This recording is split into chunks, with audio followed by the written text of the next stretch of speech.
Go.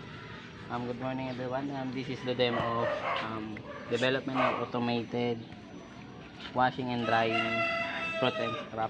So as you can see, there's a supply from AC 220. Then here's the power supply 27 volts, and they supply a motor driver.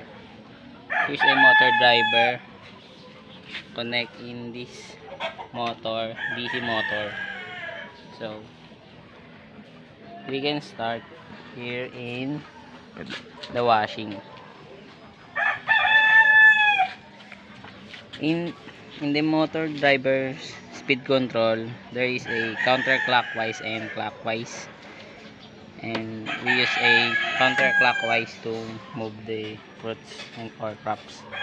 And this is a speed control, so we switch at the counterclockwise, then we, we move it the speed. We set the speed in a 30.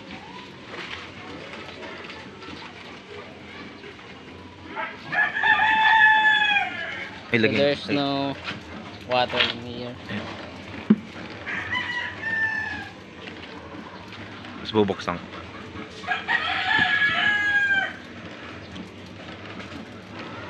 So the supply in the water,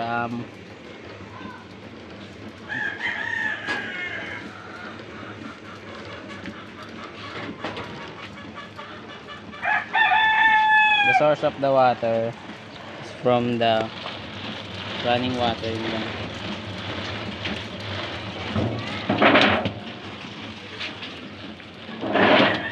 sorry.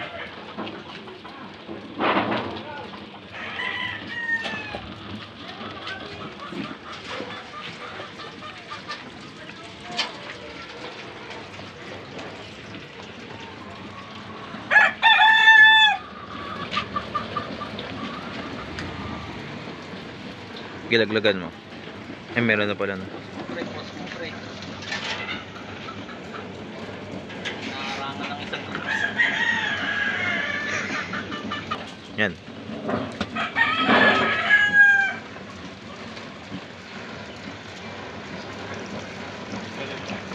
Laglag ka pa marami. Marami para maano.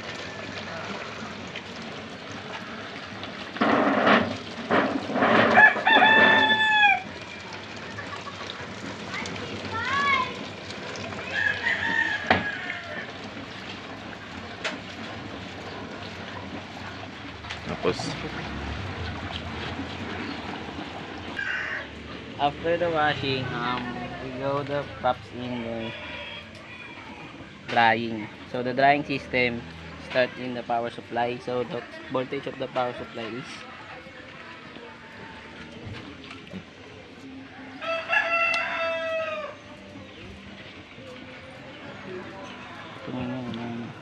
wala pre.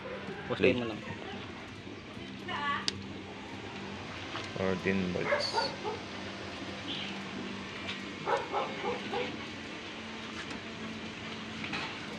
Ay, nakita ko.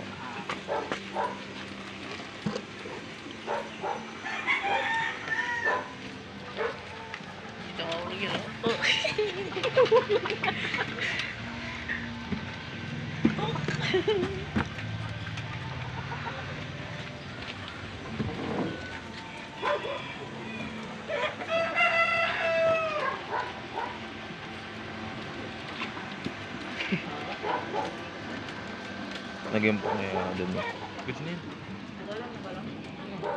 Gusto na pre, patay mo.